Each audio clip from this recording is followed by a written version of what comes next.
Welcome to the SAG-AFTRA Foundation's Conversations at Home. I'm Jenelle Riley from Variety. The SAG-AFTRA Foundation has a COVID-19 relief fund to support SAG-AFTRA artists with basic needs like rent, food, and healthcare costs during this global pandemic and industry shutdown. Donations are 100% tax deductible and directly support performers in dire need. Information on how you can support this effort can be found in the description of this video. And now it's my pleasure to welcome Robin Thede. Thank you for being here. Hey, good to see you. Thank you so much for joining us. This is, primarily for an audience of SAG-AFTRA actors. So I always like to start at the beginning. Yeah, you're people. I would love to know, how did you get your SAG card?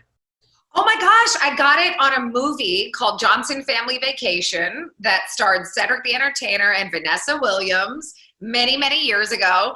And I had a speaking part, but my lines got cut, but I still got my SAG card. So that was early 2000s. I've had it for decades, for at least 2 decades. So I actually really like that movie. And when you just said that, I was like sitting here racking my brain trying to remember you, but your lines. If you think about the trophy part where the family's at the reunion and they perform on stage and they win, I bring the trophy to them. Okay. It looks like I'm just an extra, but I had other scenes and I was a character, but an unnecessary character. So I got cut, but still got me my card. It's a cliche question, but I love to ask, how did you find out about the nomination? I mean, that was pretty awesome. Dime Davis, your director, who directed all the episodes, got nominated, and the great Angela Bassett for guest star. I mean, and that's the history that we're making. I mean, Dime is the first Black woman to be nominated in this category. She'd obviously be the first Black woman to win. And we are the first, Black woman-led sketch show in American TV history, period. And obviously the first to be nominated. So to get all of that in our first season that aired a year ago, it only has 6 episodes, is just so, chef's kiss, just beautiful. I actually want to go back to the beginning. I'm curious when you first became interested in comedy and realized it was something that not only you were good at, but you could do this for a living. Yeah, well, I'm terrible at math, so there were only a couple other paths for me. But I was named after Robin Williams. My dad is somebody who always loved comedy. And so we grew up and he allowed me to watch SNL up until Weekend Update, because that's when it was like midnight. So when we were watching it on the Central Time Zone. So for us, it was just kind of a bonding experience. And I found that so fascinating that people could play these different characters and embody these different roles so completely. And I just thought that was so cool. And as a kid growing up really poor and like not having a lot of friends, I found escape in playing other characters. And so I started doing that when I was young in theater classes, but then eventually making my own sketches by the time I was 12 or 13. And in Living Color was such... Living Color and Whoopi Goldberg's One Woman Show, when I saw it, when they aired it on TV, I was just so blown away. I'd never seen that before, and I'd never seen Black people, specifically Black women, playing these kinds of characters. And it just, I was like, I want to do that. And I never wavered. I mean, I started a sketch group at Northwestern where I went to school, and then got scouted by Second City, did sketch and improv there, and then had a long career in television as a writer, performer, and head writer for other folks in everything from sitcom to daytime to late night talk. And in that journey, I also did 6 or 7 other sketch shows, including Chocolate News with Dave Dallin Greer, In the Flow with Affion Crockett, executive produced by Jamie Foxx. I did A Guy Walks Into a Bar with Ted Danson and George Wendt and all these amazing people. So I had done a lot of sketch, but none of them had really made it to a second season. And so I knew when I wanted to create my own, I kind of took all the things that I felt like maybe didn't work well in those and all the things that did work, combined with my own unique vision. And that's how we got a Black Lady Sketch Show. I did not know you were named after Robin Williams. That's so cool. Have you ever met him? No. And unfortunately, we lost him, but no, I never met him. Oh, that's crazy. I would have thought your paths would have crossed at some point in the comedy world, but. Yeah, I wish. But, I hear all the great stories for sure. So was it a matter of HBO coming to you about and asking if you had any ideas, or did you have to pitch this show? So kind of a hybrid. So HBO, I had met with HBO maybe a year before we did the sketch show and gotten to know Amy Gravitt and Ada Chingana and some other folks over at HBO that were amazing, and they were fans of mine and I of them. but we hadn't figured out a project to work on together. And at the time I was doing my late night show, The Rundown. So, you know, it was just nice to take the meeting and get to know them. But, you know, we didn't really have anything to do together at that time. And then in the early part of 2018, I was still doing my late night show, but I brought up the idea of doing a sketch show to another network who wanted to buy it. And so we were in the process of seeing if that was going to work. But for me, the budget wasn't where it needed to be. And then when my late night show got canceled, Issa Rae called me, who's a dear friend, and she said, what do you want to do? We got to do something together. And I said, you know, I have this sketch show, but I don't think anybody's going to give me enough money to make it look cinematic. And I know, along with my partners at Jax Media, how to make cinematic looking television still pretty cheaply, but sketch is notoriously like really cheap, you know, and it looks like really, really cheap. And I, you know, just didn't want to make that kind of a show. I wanted to make something that was impactful and cinematically gorgeous, while telling these narrative stories in sketch and featuring Black women in all these different roles. So it kind of just worked out that after my late night show got canceled, we went into with Amy Gravitt, me and Issa did. And I said, look, I have this sketch show. We all just went out to dinner. And I said, I have this sketch show. I'm thinking about making it at another place, but I also think I need a little more money to do it. And HBO believed in that vision, and they essentially outbid the other place. And you know, now we enjoy that home at HBO. So. That's great. And having had so much experience on other shows, were there things you knew you wanted to do differently or things that you wanted to try with this one? Yeah, for sure. I definitely wanted to feature all Black women. That was the first thing, because they're just, you know, we just don't get that space, even in Living Color, Chappelle Show, Key and Peele. Like, I guest starred on Key and Peele, lots of Black women did, but it was always in a guest star capacity. It was never as a core cast member. And for Key and Peele and Chappelle Show, it's like, duh, well, those are their shows. You know, they should not have a whole cast of Black women. But, you know, for shows like In Living Color and SNL, and I think Mad TV had a lot of Black women on it, you know, Erica Ash, Danielle Gaither. SNL's had 6 or 7, and now in recent times they've had more, which has been fantastic. But for me, I wanted to take the experiment of taking nothing but Black women. Why not in a genre that's been so white male dominated for literally decades, and experiment with that and see if we could fill that kind of niche. But even though the show is specifically cast, make it universally funny. And so, you know, I think our experiences are just that. And you might learn something specifically cultural when you watch the show, but I also think that you're going to be able to relate to a lot of things. So that was always my hope. You have this amazing core cast, and I believe you got to handpick them all. They were people you'd sort of collected over the years. Can you kind of talk about, I don't even know if there was a casting process, if there were auditions, you just knew who you wanted. Yeah, I did. I grew up, I came into this industry as a little baby with Gabrielle Dennis. She was doing stand-up, I was doing sketch. And most people have no idea because they know her from playing Whitney Houston and being on Luke Cage and being on The Game. Like, they don't know her as a legit comedian, but I did. And so, you know, I went to HBO and I said, these are the people I want. And they backed me, and they understood that I think they just trusted I knew what I was doing. They'd see me run other people's shows and my own late night show and all these sketches that I had done over the course of the nightly show, but also the rundown.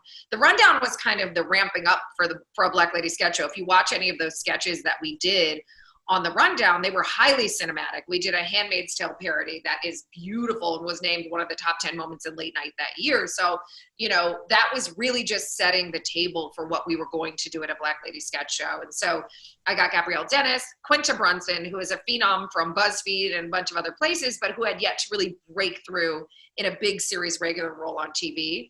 And then Ashley Nicole Black, who was obviously Emmy award-winning writer and performer at Full Frontal with Samantha Bee, but she is just a dear, dear friend of mine. And I said, if you trust me, I will make it worth your while. And I knew what we were going to be able to make with HBO and everybody. So she did. She quit her job. Sam B gave her the blessing, thank God. And she moved back to LA and we made the show. And I would definitely bet now she's happy. Oh, she was happy when she did it at the time. But to have somebody, I said, look, I don't take that lightly, that you left an award-winning show that you love and came to this brand new thing that I'm making.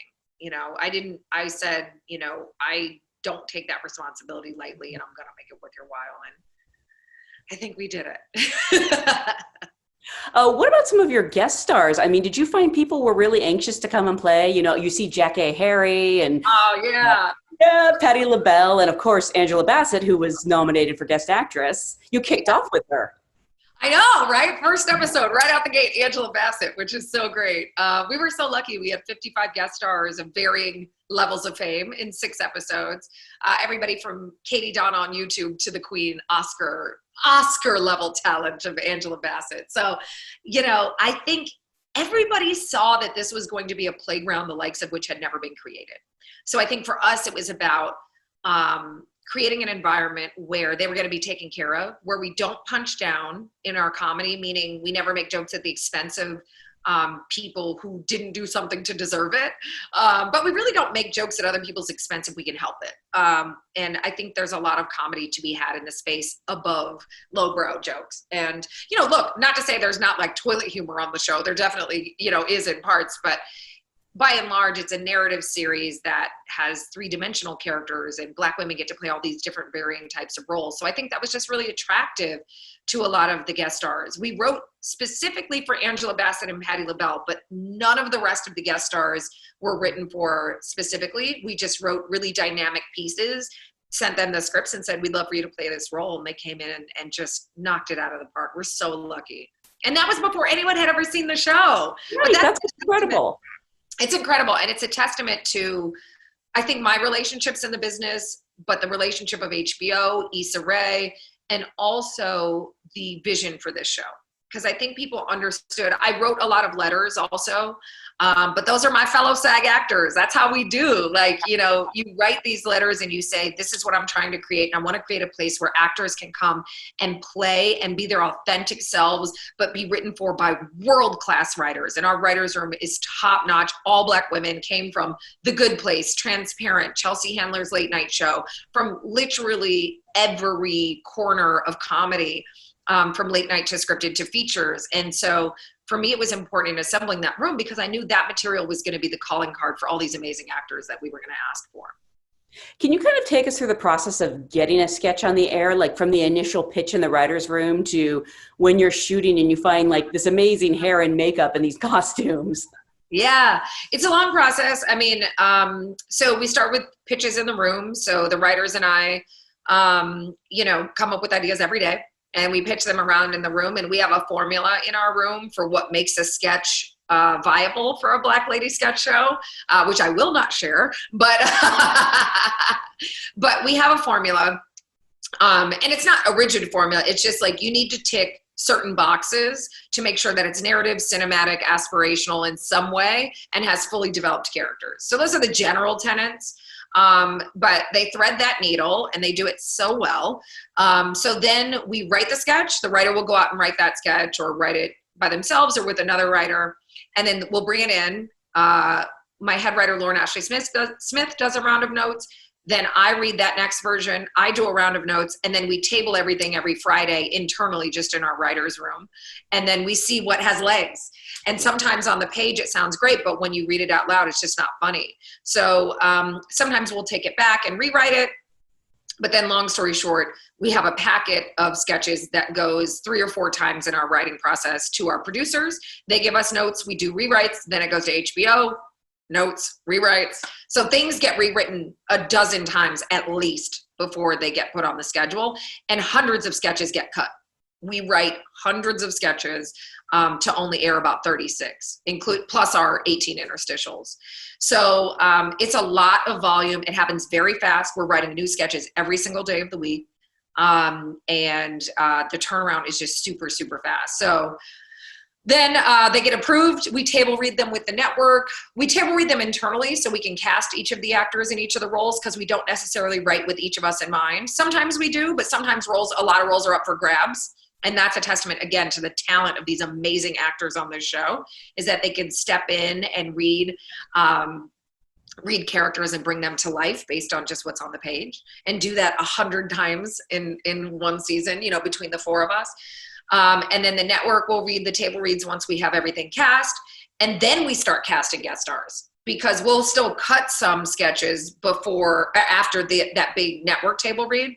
Then we lock in guest stars. So because we want to know that material is actually going to be produced. So then we lock in guest stars, and then we get on set, we get it as scripted, and then we get to improvise. Some of the things though that you think are not scripted are, and a lot of the things you think are scripted are improvised. It's really weird how people respond to things. They'll ask me, oh, that joke had to be improvised. I'm like, no, that was written exactly like that. But again, it's the testament to the acting. I think one of the best compliments people have given me is that the acting is so strong on the show, which I love.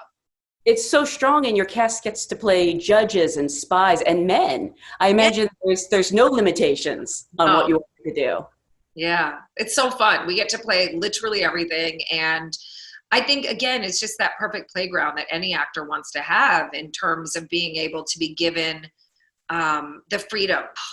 They're so good. The stuff that Gabrielle and Quinta and Ashley do with these characters, when we start doing our internal reads, I'm always blown away. I'm like, I didn't even see it like that. That's so good, you know? So that's one of my favorite parts of the process.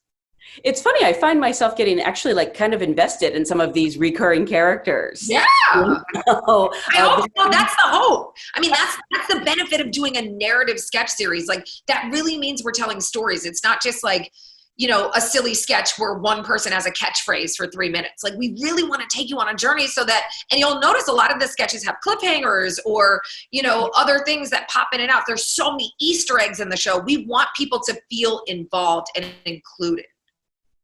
And then you crafted these interstitials. I don't know if you knew from the start you were going to do that, or it was something that you developed with the show where the four of you are quarantining together, hilariously enough, which you probably filmed over a year ago. Yep.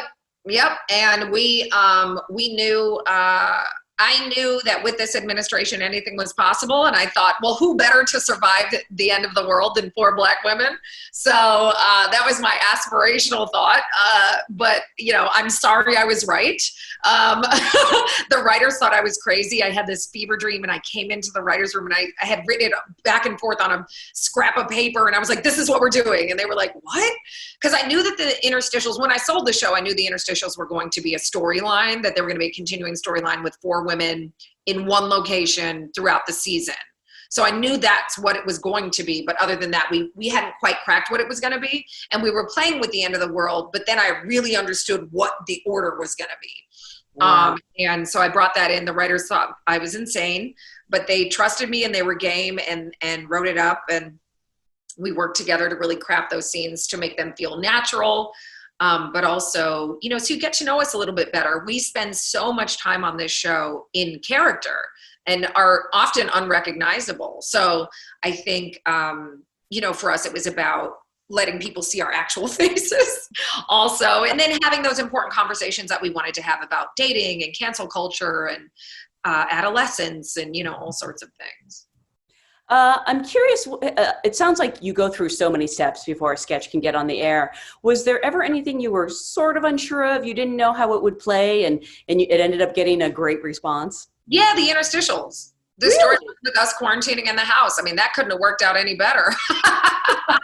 But I was worried. I was like, are people going to be like, what the hell is going on? Like, what is the event? I think they are kind of like that, but we were purposefully a little vague, because at the end of episode 6, at the end of season 1, the doorbell rings and you realize they may not be alone. So those are questions. We wanted to pose more questions than answers with the interstitials in terms of that narrative arc. So we wanted it to feel like you were really watching 2 shows in one, that you were getting a lot for your money. And I think it worked out really beautifully. How do you, I know you have a lot of experience. You were the head writer on The Nightly Show, which, you know, every day would take the news of the day and sort of make it funny. How do you sort of incorporate current events, but also keep it so that we can laugh about it? That was a lesson we learned on The Nightly Show really quickly, because one of our first episodes was after the shooting in Charleston with the Charleston 9 at the church. Yeah, with Dylan Roof. So that was a day where we said, are we going to go on the air today, or what are we going to do? And I think Larry and I sat down and we said, you know, at the end of the day, humor is healing. but making fun of things that are tragic is never something we wanted to do. So for us, we chose this way because we also don't believe in punching down.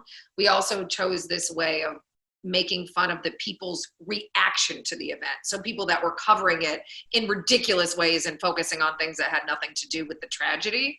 And it was actually one of our best episodes. And it was really wild that we were able to do that. But then we really crafted this way of being able to speak to things and have something to say, but also give people some laughs in the process through the pain.